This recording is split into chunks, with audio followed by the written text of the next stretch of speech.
I hate it. I don't really like the front grille. It looks like a catamaran. The middle is hollow. It looks like it's going to suck up leaves for days. I called 999 and I don't think they really believed me. I don't care that it's sluggish. It doesn't have the latest tech. It does what I want it to do, kind of thing. Saying that, TJ, is it broken right now?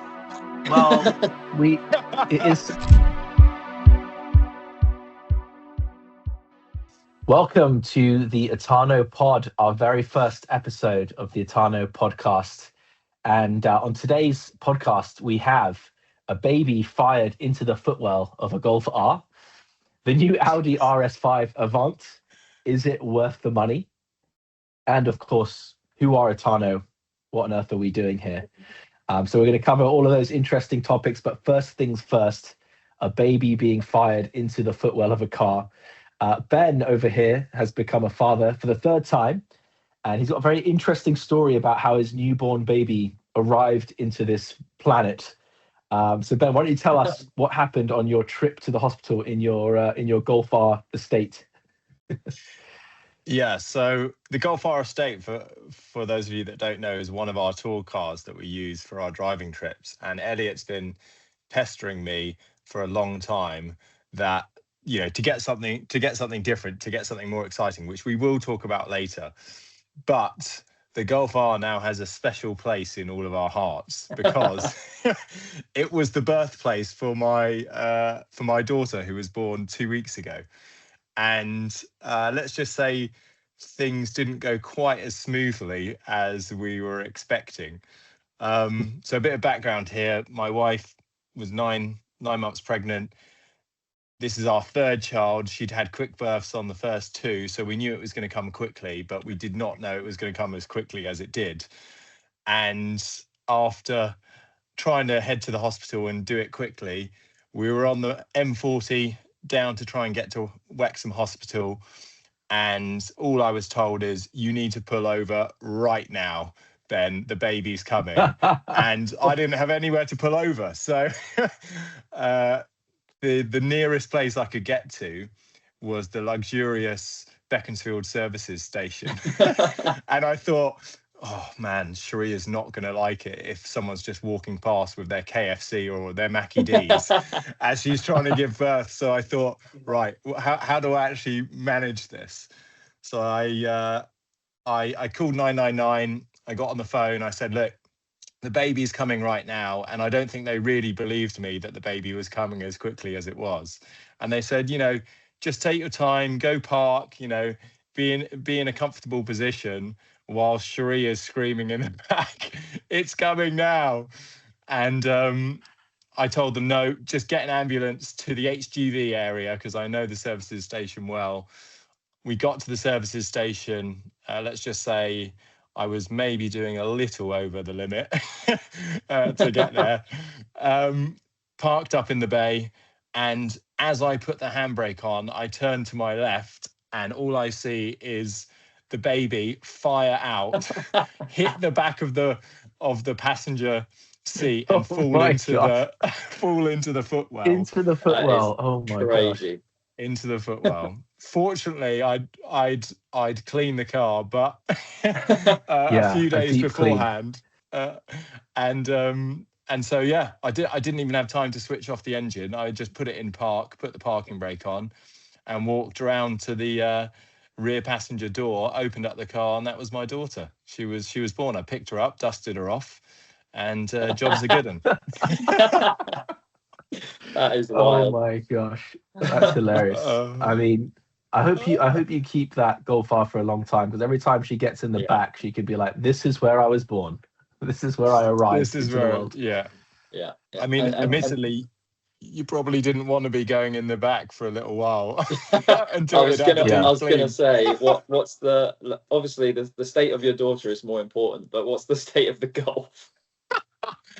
It was actually fine. We'd put some towels down, and I got a wet vac, and I did a good job, I think, on making it respectable. Bought quite a few air fresheners, so if it smells artificially minty for a while, Elliot, when you drive it, you'll know why. Yeah. Well, I'd rather that than the alternative. So exactly. And you're one of the few people that can truly review the Golf R as a family car, not just for seating kids in the back, but for delivering newborn babies in. Yeah. That's hilarious. And so that's your third child. So is the Golf R going to be a keeper as a three kid car, as a family car? Well, the thing about the Golf, and the reason why I bought it in the first place is, first of all, like we did earlier this year, TJ, I actually do drive that car a lot in the winter, up to the mountains when we go skiing and things like that. So having a 4-wheel drive car is nice, but I also don't want a car that weighs 2.5 tons as well. And the nice thing about that car, whilst it doesn't necessarily have the best handling dynamics, of some of the other cars that we've got in the Ottano garage, which I'm sure we'll talk about later, is one, very practical. It's got 600-litre boot for a family. That's really helpful. But 2, it only weighs 1,500 kilos, even as an estate car. And I like, a lighter car, and the performance is good. And so I'm making it work. I will admit that the 2 older kids are now on probably questionable booster seats would be the way to put it, in order to be able to fit it. But I'm desperate not to have to buy another car and sacrifice a bit of driver enjoyment. I'd rather keep it, and so we're making it work. So yes, it Makes is sense. Staying for the foreseeable future. Good. Well, it's a good, sensible family car choice. And in fact, fellow YouTuber Dad Cars did a full review on that car, didn't he? So you can pop a link to see that if you're interested in seeing how the Golf R estate fares as a family car. Speaking of estates, we're going to talk very shortly about a brand new estate that's hit the market. We're going to come on to that. But before, I suppose by way of intro, after that very interesting story from Ben, who is Ottano? What is the Ottano podcast about? Ottano, we are a community, a drivers club where we do amazing UK meets, drives. Some of you listening have probably been on some of them. Some of those are car and coffee events. Sometimes they're drive outs. We also offer European driving holidays. But really, the membership is a portal where you get access to incredible experiences, helpful partners, discounts that we have with automotive brands and partners. And we are offering some exciting things in the pipeline, such as vehicle storage and a marketplace, which should be disrupting the traditional way of buying and selling cars, sports and enthusiast cars. We're offering something very soon, which should be interesting. So Ottano, I think, is a very exciting space to be watching. And the podcast, what's the pod about, guys? What do you guys think this pod can be? What do you hope for it to be? Why are we doing this? What do you guys think? Well, I think we're 3 guys that love cars ultimately. So any excuse to get together and chat about cars, we'll take it. So that's kind of what this podcast is really about. So talking about cars, talking about our ownership experiences, babies being fired into footwells, all sorts really. Yeah, I'm not sure that will be being repeated on this podcast or any other podcast for that matter. I think that's unique to the Ottano podcast for now, at least. But yeah, I think it's just, we talk so much about cars. We have so many conversations about different cars coming out, funny stories we've had, interesting stories from recent drives. And so we thought, well, why not record it? Maybe some people will find it interesting, maybe they won't. But at least, we're getting it down on video, and we're listening to ourselves. So you might just say it's a little self-indulgent, but at least we enjoy it. Exactly. That's true. And given that we have a membership of 500 members and growing, we're interacting with a lot of car owners. We're hearing about cool upcoming events going on, not just within our own community, but what's going on in the space in the UK. So it's a good place to just keep an eye on what's happening in the enthusiast drivers network across the UK. And so we'll be hopefully sharing some interesting things in the pod as well. But let's move it along and let's talk about our first topic today. Let's start talking about some cars. I'll hand over to Elliot, who's going to talk about a very tasty estate that's hit the market.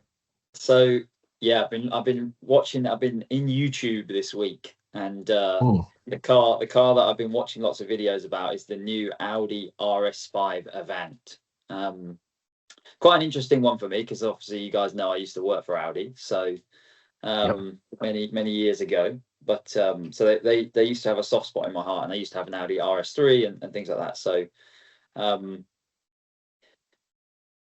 it's been an interesting one to watch. I don't know if you guys have seen many of the videos and reviews and stuff this week, but it's an interesting car. I think it's one that I think people have different opinions on the looks.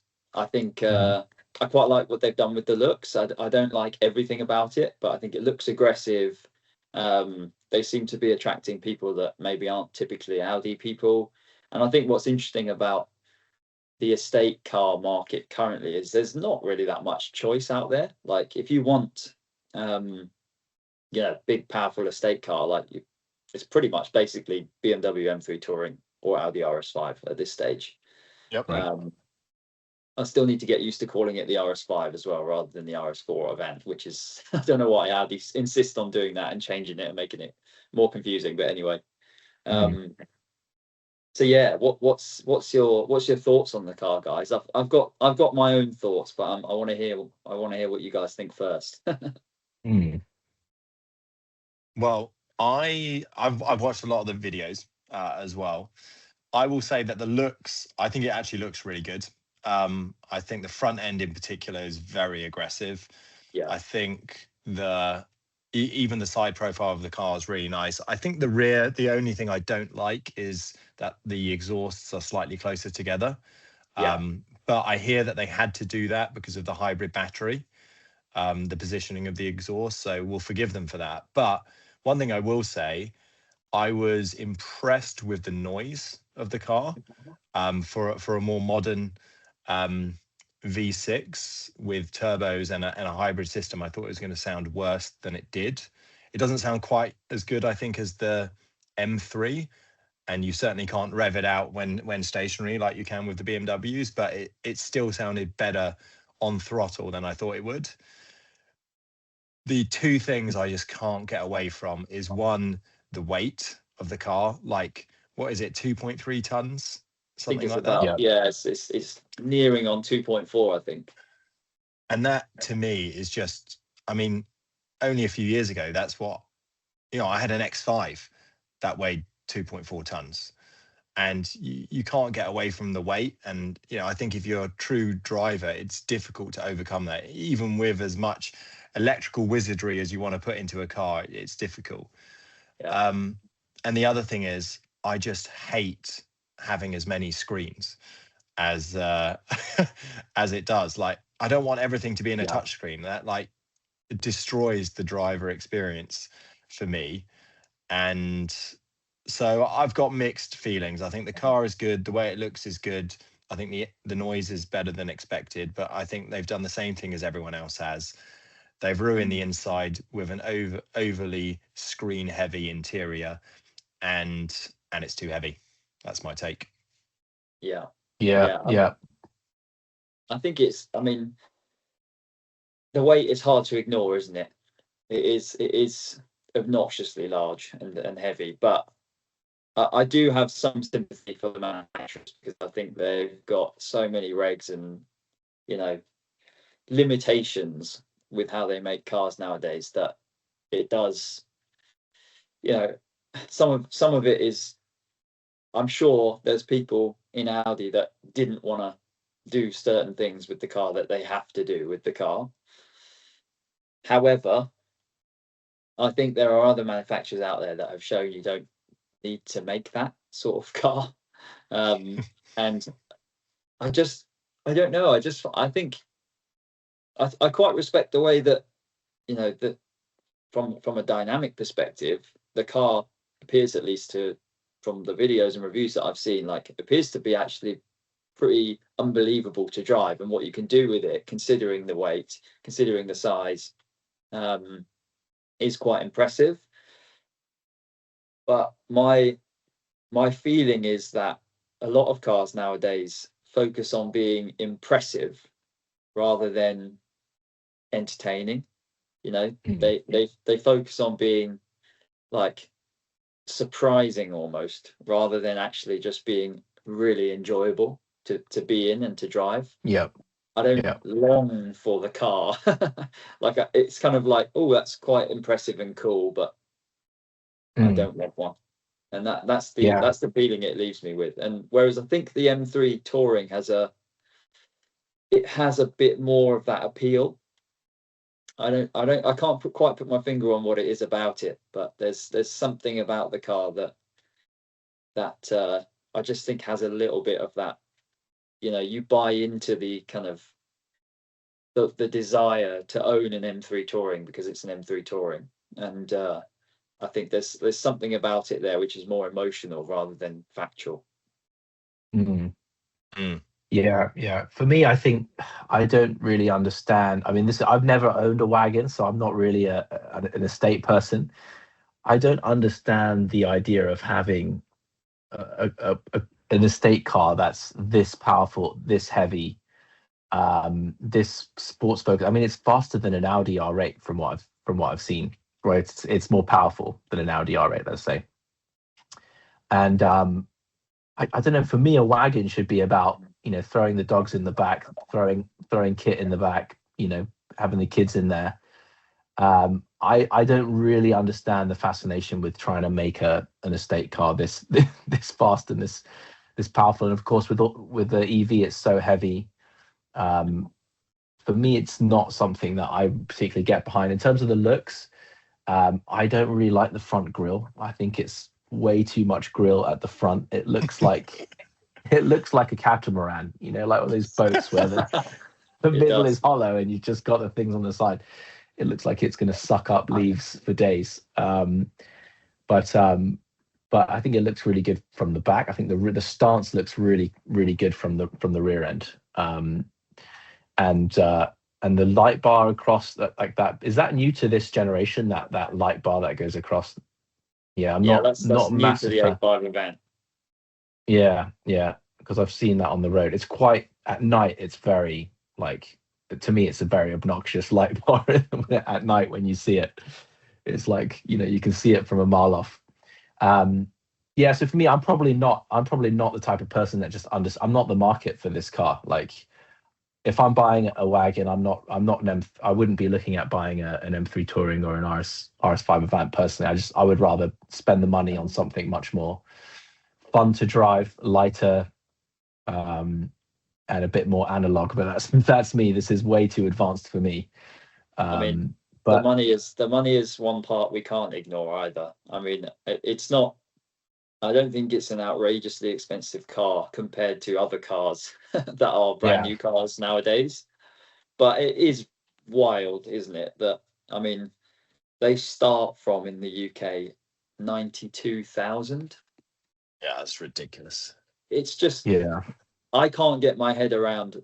I mean, I know that 92,000 isn't really 92,000, is it? Because probably 90% of the people that buy this car are buying it on finance. So actually, it's about a deposit and a monthly payment. But to have a 92 grand car, which is a family wagon, which is not the best car that you can buy for £92,000, it's far from it, in my opinion. I just can't get my head around that. I think it's crazy. If you had £92,000, the things that you could get for that, get multiple cars.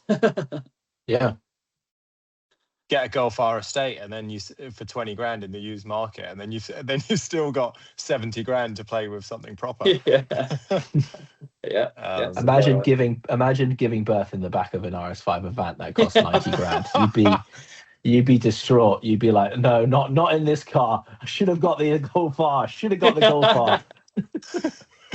To be fair, Cherie was apologizing me quite a lot after she'd just given birth to our daughter. She's saying, "I'm so sorry, Ben, I've ruined the seats." I was like, "Don't worry about it. It's fine." I think you're all good. Saying that, if she was in the Alpha, maybe I would have been a bit. Not on the carbon buckets. The other thing, having owned an RS3, having owned an RS4 as well, there's just something about Audis.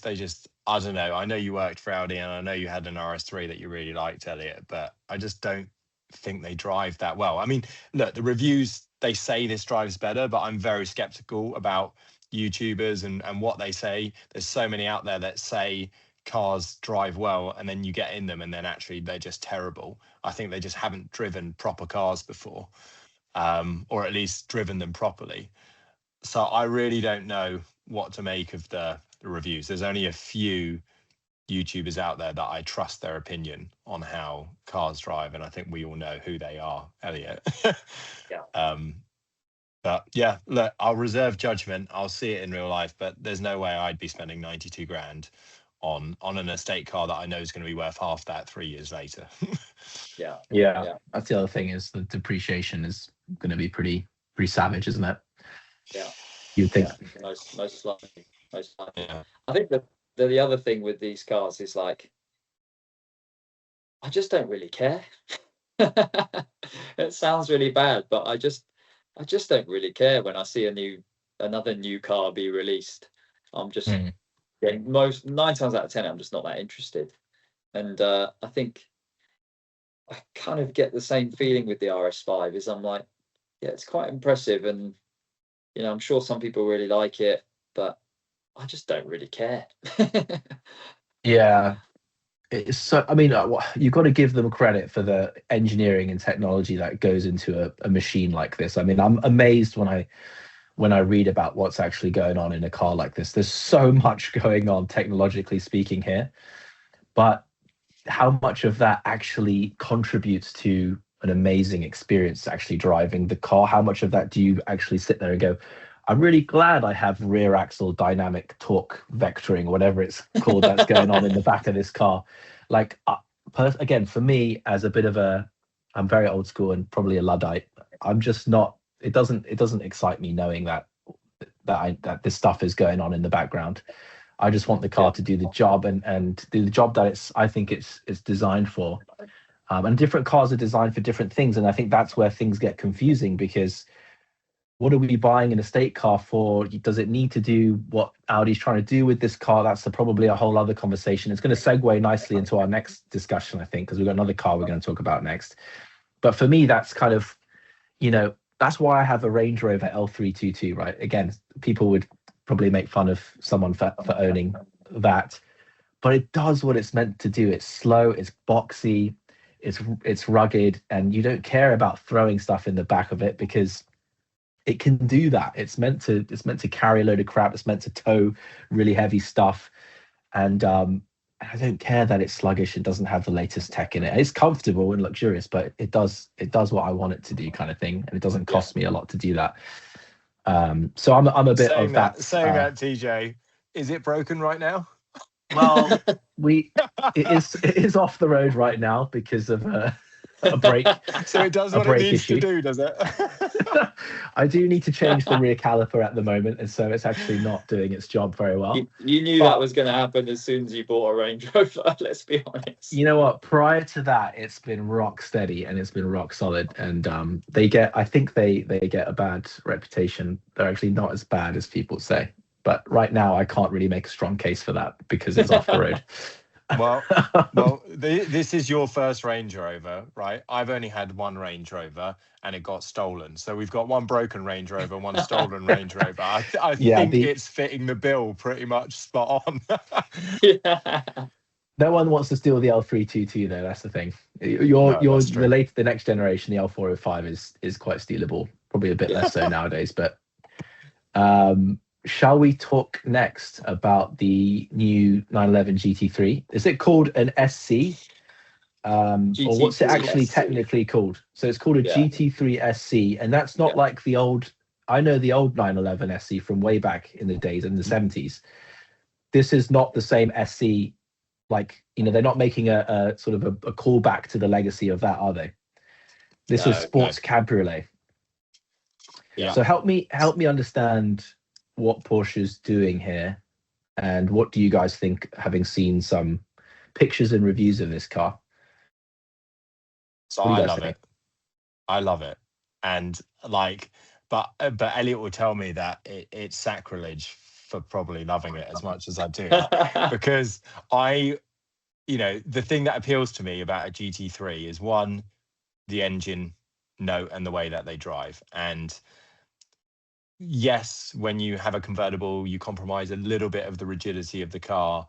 But nowadays, cars have got so good with, how they stiffen up the chassis to make them behave as though, they're basically a coupe, that I think for the vast majority of people, and even Chris Harris said this in his review of the car, you're not going to be able to tell the difference. But the thing that you get with a convertible is you open up, being able to hear the noise into the cabin, particularly if you're on a mountain road in the Alps or the Pyrenees. That's just adds, I think, to the experience, particularly for that car, given how good it sounds. The only thing I think that they've missed the mark on with that car, is two things. One, I've got manual cars, I've got automatic cars, and I think for that car personally, if I was ever buying a GT3, I'd buy PDK, because I'd want to use it in mountain roads doing hairpins, and I think just having a manual is that much more difficult for that. So I think the fact you can only get it in a manual is disappointing for me. And I think the fact that it's got no back seats, like, I would not buy that car if I had the money because it doesn't have back seats. I'd rather just get a different two-seater convertible. I'd buy a 488, Spider in the used market over that, which will sound as good, but, as, is a two-seater and that's what it's meant to be. I think they've missed a trick, personally. That's the only thing that disappoints me. I think the only redeeming thing about it is that it's manual only, personally. As an owner of a manual 911, for me, that's the only redeeming thing about this car. Otherwise, I don't really understand it. And maybe I need to understand a bit more about why they've released a convertible GT3, which seems to be a bit of a cross between the ST and a GT3. But I like the fact that it's manual only, because I think that's the one thing where they've tried to make it very engaging and make the experience much more analog. But they didn't try, TJ. That was just because they had certain weight restrictions, and they actually couldn't afford to put a PDK gearbox in it, just because by having the convertible roof, it added weight, and so they had to keep it beneath a certain weight limit, and so they had to use a manual. It wasn't actually a choice of theirs. Yeah. So they were forced to go down the manual route. Yeah. So I think out of the two options, for Porsche, the manual is the correct choice. It's as in for them to choose, okay, we can only build one of these. We have to build either PDK only or either manual only. I think they've made the right choice. I think the car itself, I look at this car with two different hats on. If I put my slightly more logical and I put my personal opinions aside a bit, I think Porsche have I think this car was inevitable, and I think Porsche making the car is actually very clever. I think the market is in a place where this is the perfect time for Porsche to release a convertible 911 GT3. I think if they'd done this in 997 generation, people would absolutely kick off. I think the reality is, in today's market, some people might be going like, oh, I don't think they should have done that. That's, it's sacrilege to have a convertible 911. I think they'll sell every single one, and I think they'll sell every single one immediately. And I think people that have them will absolutely love them. And I think they'll be worth overs as soon as they're on the used market. And I think Porsche have built this car at the perfect time, on the perfect platform. Like 992 is probably the furthest from the purists 911. And so it makes sense to have a convertible version of the GT3 in 992. I think given all the restrictions and the challenges with making modern cars, this is a fantastic example of something which still taps into all those like emotional things about owning a car. that I don't think many other brands are doing at the moment. So when I put that hat on, it's a very clever move by Porsche, in my opinion. And I think they, like I said, I think they'll have no problem selling them. I think people perhaps were expecting, maybe people are expecting more people to be kicking off about the car than they are in reality. Like, actually, not that many people have a big problem with it. Like, I think Porsche probably expected more noise. More noise from the from the Porsche fan base of, why have you done this? How can you make a GT3 convertible? I haven't heard that much of that. So I actually think it's a very clever move. My other hat, when I put my other hat on, which is let's take my personal opinion of the car. I hate it, but but that's for a few reasons. One is I'm definitely more of a purist than the sort of person that likes this type of car. And by this type of car, I mean something which compromises on the in my opinion, based on the platform, the wrong sort of things. Like that's not the sort of thing that a GT3 should compromise on, in my opinion. But I understand it. I just don't like it. And I think another part of this is the fact that I also am, probably controversially, but I am also just not a convertible person. I don't like convertibles.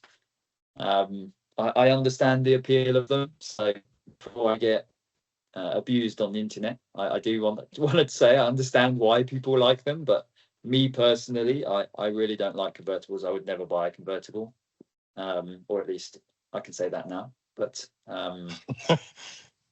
you never know. But yeah, I wouldn't like to have a convertible, and I think if I was buying a GT3, it wouldn't be a 992 anyway. So exactly. So I wonder, like, is this car really opening up the platform really to a different audience? Because if I'm let's say I'm a 991 GT3 owner, am I really going to sell that and have to top up another 100 grand or 80 grand or whatever it might be to buy this? Like, I don't think that's a scenario I could see happening. Is this really a opening up the platform to people that maybe haven't owned GT3s before? I think 992 has already done that. I think 992 in the platform itself has already done that. And so I don't think the Porsche kind of purist, that 991 owner, if they're truly a Porsche purist and they're more on that side of the fence than the other, they're probably not selling the 991 anyway. Like, it's a fantastic car. It's arguably best generation of 911. Yeah. Dynamically, but there's a lot of people out there that probably 992 was their entry into 911. It was their first 911, or there's 911 owners that have, they love a 911, but they're not necessarily purists. And so actually the things that they perhaps have always missed having in 911s, 992 is given. And I think as a result, that's why I said I think this platform is the perfect one to do this convertible GT3, which sounds ridiculous when you say it, but the reality is, I think it works. And I think the main thing is, people are going to buy it 100%. It'll be sold out. I don't have any doubt about that. But I think there's the debate, though, is that I think that you can be a purist and still want that car, because I think it depends how you define purist. Because purist, at least the way that you're articulating it, is more as though, they need 100% of the rigidity of the chassis that the coupe gives in order to get the most of it. And if you're tracking the car, then yes, I agree with you. But I would say that I'm a purist as well, because I absolutely love driving mountain passes. But yes, okay, I'll give up 5% of what the Cabriolet has versus what the coupe has, but I'm gaining another 5% in something else, which is being in the open air in suntan, in your tanning abilities. Well, yeah, I mean, we don't get much of an opportunity to do that here in the UK, so I want to be able to.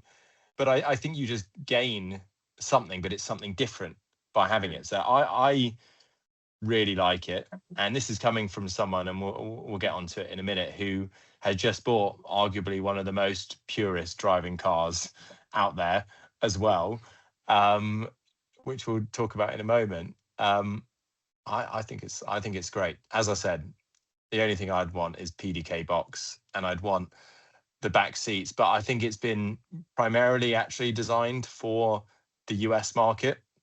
They seem obsessed with manuals right now. I think it's because none of them learned how to drive manual, and so they view it as a way to show off in their car community by saying they can drive stick. I know they'll never agree to that, but I have to believe that's why so many manuals get sold, because they don't have good enough roads. They don't have good enough roads there. It's not like they've got the Alps or the Dolomites or the Pyrenees like we do. They do have some good roads, though. They've got some good roads in canyons and the canyon roads, the dragon and stuff like that. They've got some great roads, but they've got some good roads. It's definitely a US market car, isn't it? Yeah, it's a US market car, in my view.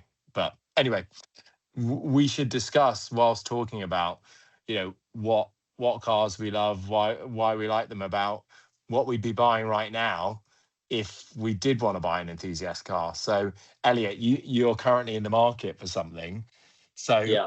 Let's give a realistic price point for what most of our audience will be wanting to hear about, and also what you're probably in the market for, which is an enthusiast car at around the 40 grand mark. We'll give a bit of wiggle room either side. But what would you be buying right now in the market in the UK? We'll have to do UK specific, which I know stuff is a bit cheaper in our market than many other markets globally. But what are you buying? I mean, it's a good question. So I've spoken to lots of people about this, and if anyone who's been at one of our events recently, I've probably chewed your ear off about the short list I've been looking at. But I think 40 grand is a good amount of money. I think there's a lot of car you can get for that money. And I've got a lot of choices. So I'm gonna to try and not steal any others that other people are going to talk about. There's one car I'm going to talk about, which I think is a fantastic buy for the money. It's the Alpine A110. I think it's an absolutely fantastic car. I think it is it's a dying breed. Literally it is, because they're stopping the A110 soon, but also just what we alluded to earlier with talking about the RS5. I think lightness is something that you cannot actually artificially recreate. And I know these modern cars are fantastic at hiding their weight, but there's the laws of gravity cannot be swerved past, and there are still situations in which you will feel the weight, because it's inevitable. It's there, and it still has an impact on the tires and so on and so forth. The Alpine A110 is a brilliant driver's car. I mean, for anyone who's driven one knows, I don't even need to say anything. You know what I'm talking about. I think it's a brilliant car. I think for the money, I think they're a fantastic buy. Would I like a manual? Yes, I would. I would like a manual, but I think the way that the Alpine is, the engine, the drivetrain isn't the centerpiece of the car. I think people are harsh about the engine and the drivetrain. I think actually that engine, in combination with the short gearing, I think it's actually a very characterful 4-cylinder engine. One of the most characterful engines, 4-cylinder engines that I've driven. especially I think when you compare it with something like Civic Type R, which, you know, a fantastic car, but the engine just is quite underwhelming. So a bit I boy think it's racery as quite, well, isn't it? A Civic R compared to an Alpine.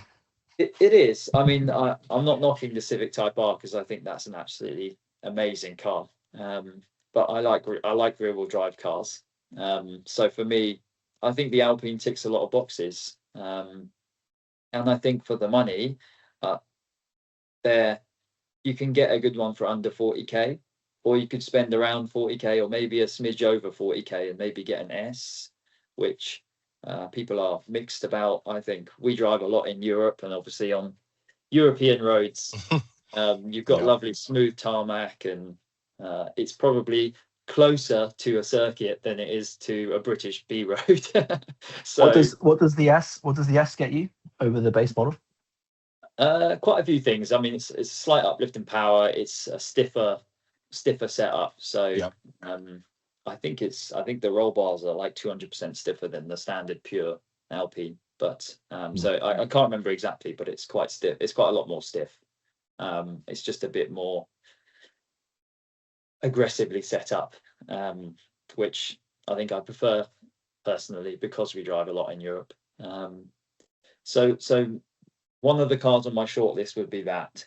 And I mean, you've had plenty of experience with it, given my dad owns one and bought it brand new and has done 40,000 miles. It's probably the highest mileage Alpine A110 out there. At least I've never seen one on the market with more miles than that. And all of those miles are hard miles, either track or, you know, Alpine driving that's been done in it. And you've driven that car a lot. I have, And the only thing I find, I agree with you about the short gear ratios is actually really nice for that car. I think the engine actually sounds quite a lot better when you hear it in real life than any videos give it credit for, or that you'd hear on a video. The only thing that I have with that specific car, I mean, beyond the fact that the tech is just tragic in it, but you can get, you know, some workarounds there.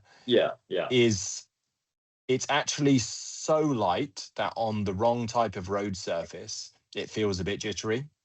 And having owned a 718 Boxster S that was 200 kilograms heavier, still felt like a very light car, but I would say that the dynamically just felt that much more composed on a British B road. I don't think it makes any difference on a European road, but I think for, you know, a road with a less good road surface, that's my only complaint about it. So I do think that if you do buy one of the base pure ones, you need to do a bit of work with the suspension to get it spot on. That's the only thing. And possibly the cooling, because your dad's had some cooling issues with it, as we've seen on some of the road trips. Ben's dad has gained the name Vesuvius for his eruptions of coolant, overheating coolant from the Alpine.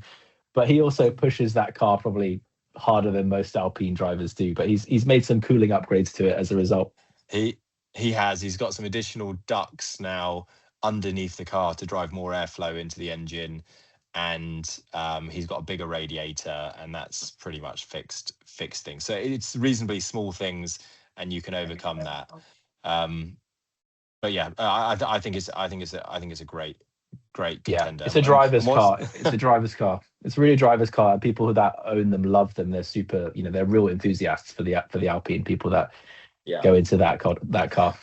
Yeah, I think it's something to be celebrated in today's day and age as well. Like, small car, like compromised just because, you know, like compromises on things such as like luggage space, which is terrible in that car, but it compromises on those things to give you something which is just enjoyable and affordable, and that is something we don't get that much nowadays. So it needs to be celebrated, that car. It's a brilliant thing, and we'll miss it when it's gone. And I think if you've got one now, hang on to it, because I think when they start disappearing off the market, there's still quite a few out there, but when they start disappearing because people can't get them anymore and they become more of an appreciated thing, I think they'll do quite well value wise as well. Yeah.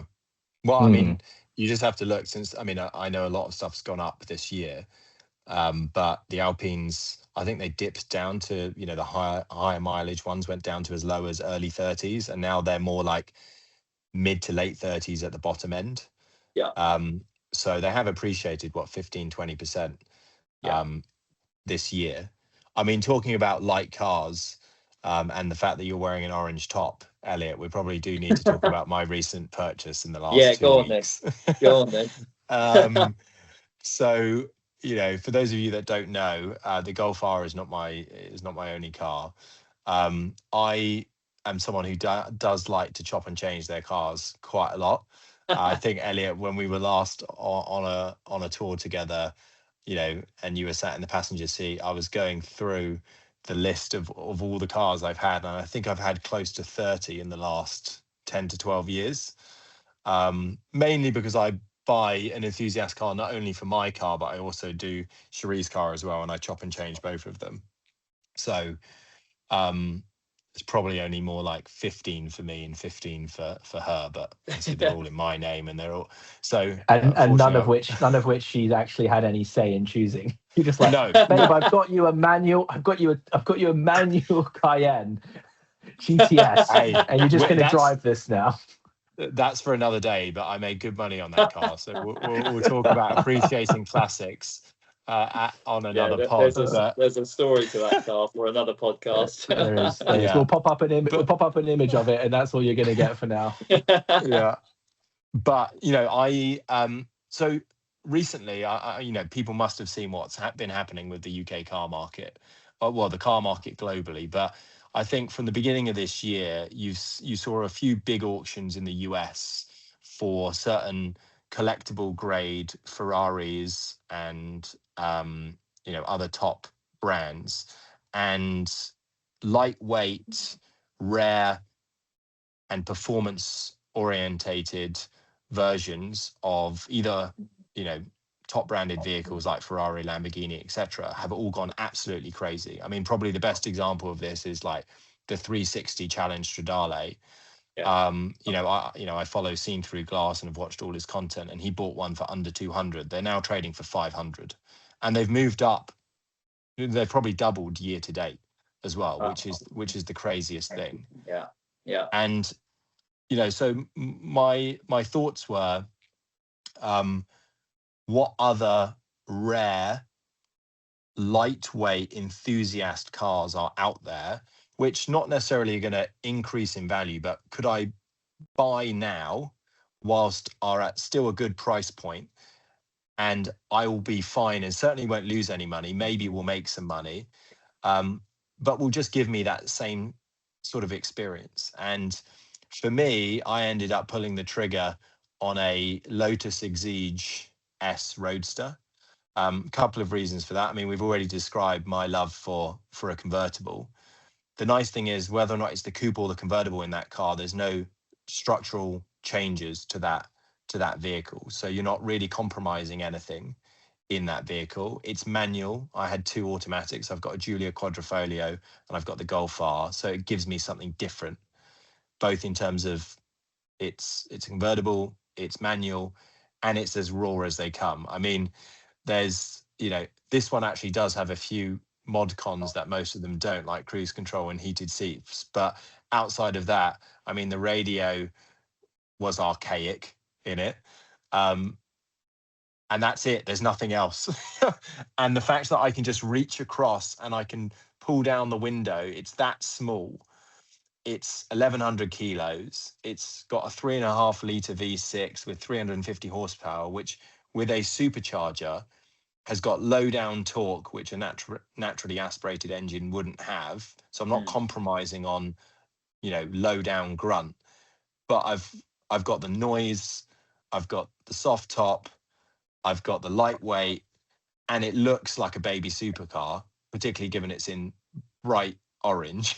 Yeah, it's not for the. I was gonna say it's not for the shy, is it? When you go out in a bright orange little convertible Lotus, but it looks great. I have to say it has so much presence for a small car, right? When you see it parked, I mean, we parked it on the high street in Marlow the other day, and everyone was just walking by and taking pictures of it. It's it's got presence, and it's you know, it's loud, but not in a sort of brash and offensive way. Yeah. No. Yeah. So I mean, look, I got the Roadster version rather than the coupe. You can adjust the coupe to end up being a Roadster, but this was actually, you know, is characterized as a Roadster, and there's less than 100 made for the UK market. It's in a very unique color.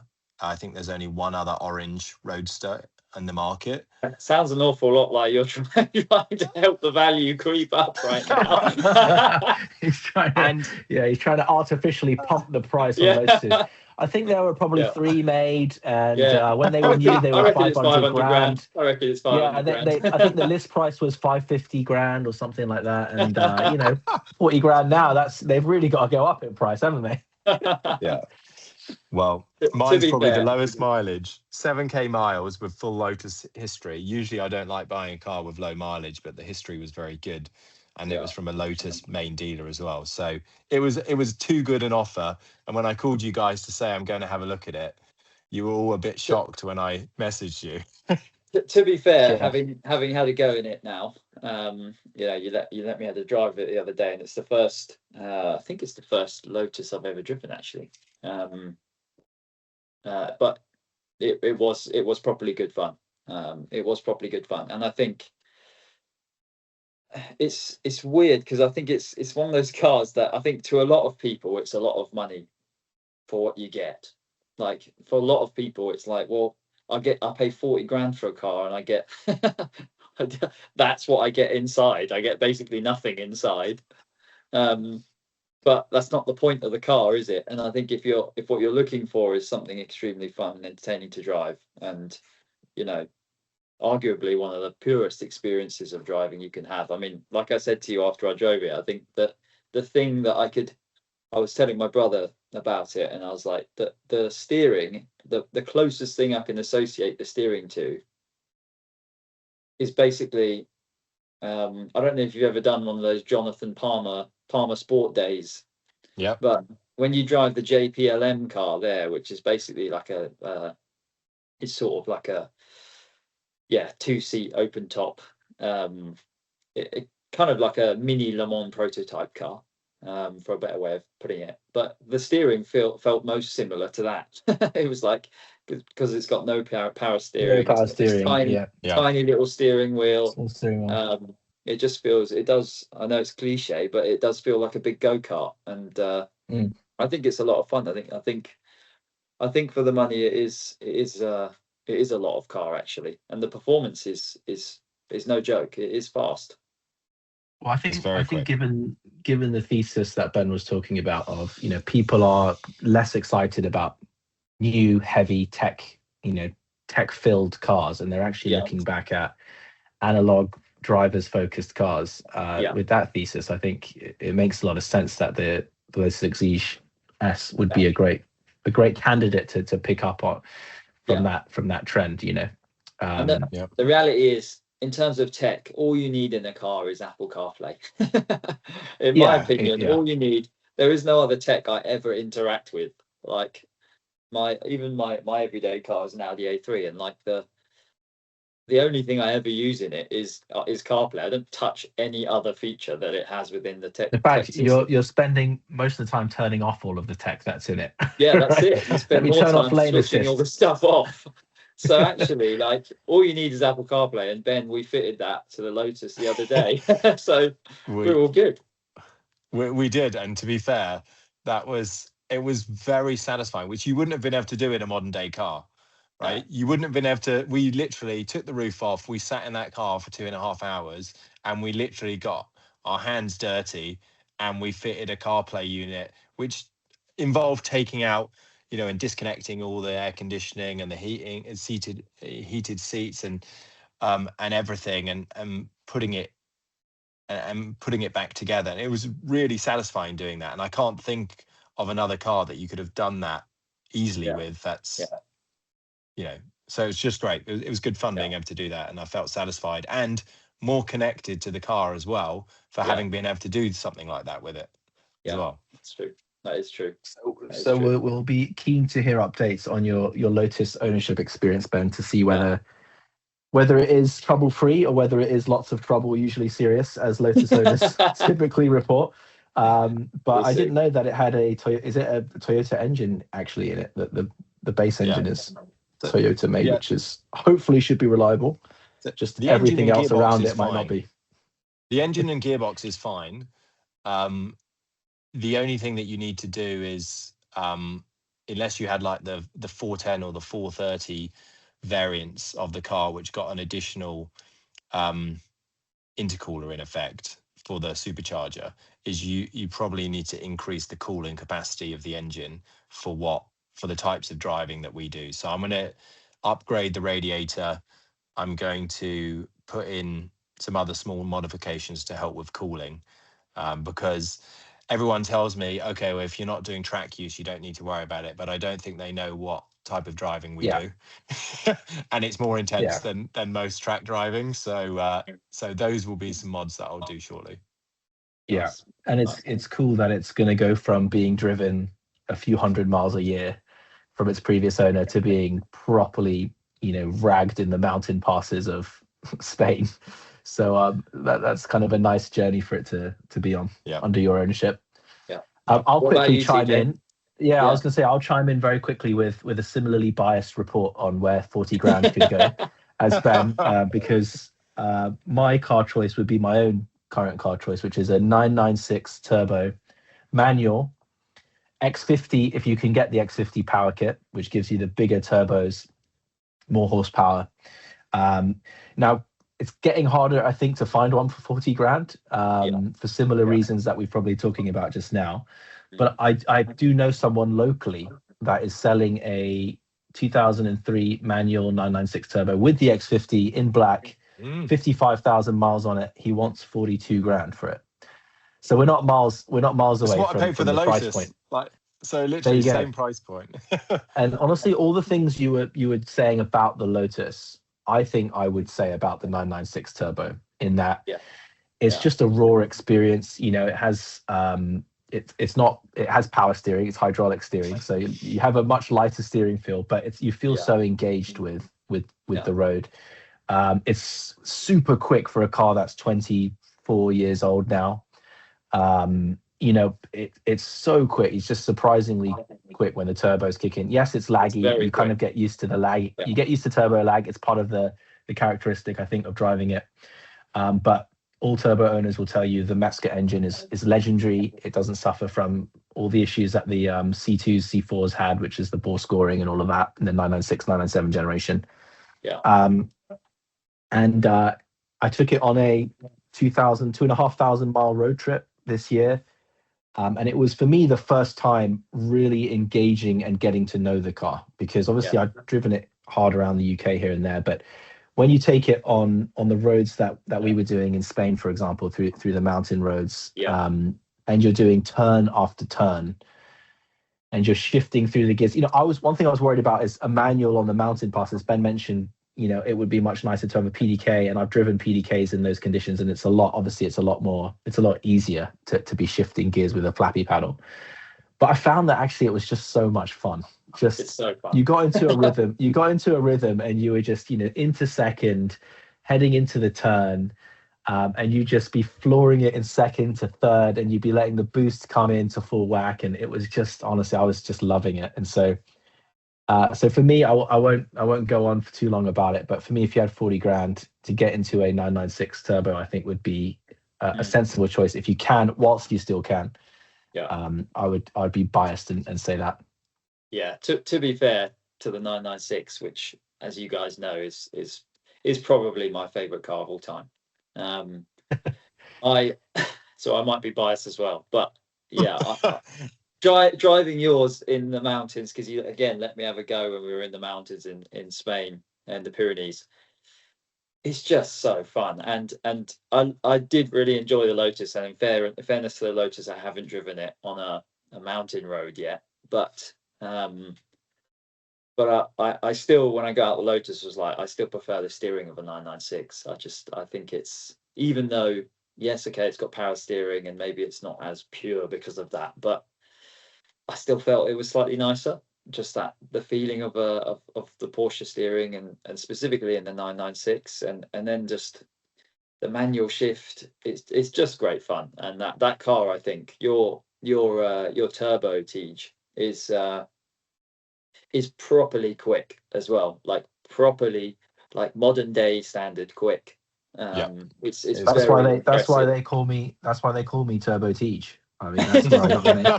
On the road trip, that's where I get that name from, because when they see me flying by, the turbos finally decide to kick in after a few seconds. I'm off. No, I do love it. I do love it when it hits you, because it's so fun. It is fun. It's an experience in itself, the lag, and then the boost kicks in and you're just like, oh! In the back of the seat. Yeah, it's great. It's great. And I love taking people out in it for the first time, and basically revving it through very lightly so the turbos don't really kick in fully. And then when a road opens up, just foot down, and the turbos kicking it like into the back of the seat. Yeah, it is quality. It's a great thing. It is a great thing. What does Sonia think about it? Does she like when you guys go out together and you drive? I bring her out in it, and I bring the kids in the back with slightly questionable booster seats as well, because it's actually perfect for 4-year-olds and 5-year-olds. As soon as they get over that age, it's going to be too tight in the back for them. But they all love it. Like Sonia loves going in it. She thinks it's good fun. It's exciting. The kids have a good time in it. So it's probably not the most sensible family car choice, but it's good fun. That's good fun. But I mean, one thing I didn't tell you is Cherie went on a proper drive in the Lotus the other day. Really? Yeah. How did she find it? And she loves it. She thinks it's the best car I've had. She loves manual. So the car that she liked most out of every car I've had was when I bought her a little JCW Mini. Yeah, I knew you were going to say that. Because she said it felt like a go-kart, and she loves, or she used to rag that thing around. And and I took her out in the Lotus, and it just reminded her of that, but with the other things we've spoken about, convertible, but obviously much quicker. And so she really likes it. Although she keeps referring to it as cute. It is, well, yeah. It's a baby. It has the baby supercar look, but I love getting into that car because it's so impractical to actually get into it. It's an occasion. Like, it feels like you're getting into like a vintage Lamborghini or something. Like an old Countach or something, where you're like, your bum has to go in first, and you got to lift your legs up and swing them around. And I love it. To be honest, it's probably easier just to take the roof off and then climb in it, like on the top, literally like a go-kart. That's the smarter way to do it. We're running out of time in the pod. We've got a closing topic, and then that's going to be it for our first episode of the Ottano pod.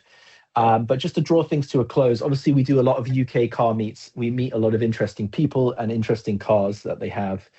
And so I thought we could close with a little section on what's the favorite sort of car and that we've seen at a recent meet from an Ottano meet, and something that was unique about it or memorable about it that spoke to you.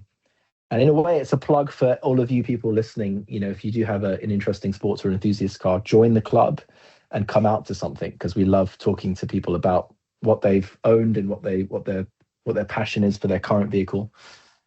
For me, I think it has to be the GT4 that came. So a member brought a GT4 that he'd really kind of put, uniquely modded to his taste. It was Mycian blue, and he put a GT3 RS bonnet on it. Lots of a full suspension setup, KW coilovers, and the most crazy sounding exhaust that I've heard on a GT4. And when he drove off, we could still hear him going basically halfway home on the motorway. It was crazy, but I just loved. I mean, we'll pop a photo of it. It was incredible color with GT3 RS bits on it, and it was insane. But I just loved it. So that was a pretty cool car that we saw recently. No, that is that car is epic. I think it's very cool that the owners made it exactly what he wants. Which is quite It's quite unique, and I like the fact because it's a 718 GT4, but it looks like a GT4 RS in terms of he's put the whole GT4 RS kit on it, and then he's got the unique interior, the Inconel exhaust, which, as you say, was like, I mean, it was that exhaust, so was mental. good. It sounded It's unbelievable. But that was a very nice one. That was a very nice one. I think it's hard to choose, actually. There's been so many nice cars that we've seen. I think one though that stood out to me as soon as I saw it was one gentleman had an Alpine D3 in British racing green with a sort of tan leather interior and the spec and silver wheels, which I love. Silver wheels. Silver wheels are the way to go now. Don't buy black wheels. I just think that spec is so nice. It looks incredible, and I think it's kind of understated. It's a wagon, so I know that we've probably bashed wagons a bit in this podcast, but actually, I think if you can get a cool one, then there is just something cool about it, and that would one, be my wagon of choice. I love that one. That is a very cool wagon. I love the green with the Alpina stripes on it and the Alpina wheels. So good. It was one of the best specs I've seen. It's absolutely beautiful. Yeah, that's my choice. Nice. Tough one, as we have had a lot of really nice cars come to some events that we've hosted recently. I think just because you love a 488 Spider, so I assume that would potentially be your choice. That's my choice. Yeah. I think so predictable. Yeah. Well, I think a lot of people, obviously, they hark on about 458, and we have, we have a guy who very regularly comes with his 458 on our different European trips. So I feel like I've got to experience that car a lot. And obviously, it sounds amazing. It looks amazing, but there's something about the 488. There's two things that I love about it. First of all, I love the back end of the 488. Like, I think it looks a lot better than it looks better than the 458. And I think over time, I used to be like a purist in terms of I always wanted a car to be naturally aspirated. But actually, over time, I've got to, a bit like you, TJ, I've got to love the kick that you get from when the turbo kicks in. And owning a 600 horsepower Giulia Quadrifoglio, like Elliot, you know that when my car gets on boost in third gear, it's like unbelievably fast. Yeah, and I think given that that's basically got the same engine just with two more cylinders, I just think it would probably give me the same sort of feel as what my Giulia Quadrifoglio gives me, but just to another level. And so I think I'd love the engine. I think I'd love the drop top. I think I'd love the looks. And yeah, there was a chap who came in a really, really nice example, red one, to one of our Sundown Socials, which is like an evening event that we host, and looked great. And it also sounded great. I think people used to give it a lot of flack at the outset when they first came out, that it didn't sound as good as the 458, and it doesn't. But by modern standards, that car still sounds amazing.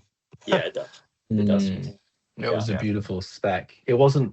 What red is that called? It wasn't like Rosso Corsa, was it? It was the slightly darker shade. I think it was Rosso Foco, wasn't it? That one. Is it? I think so. Yeah. The slightly darker red. Very nice. Really, really nice. Really nice car. Nice. Yeah.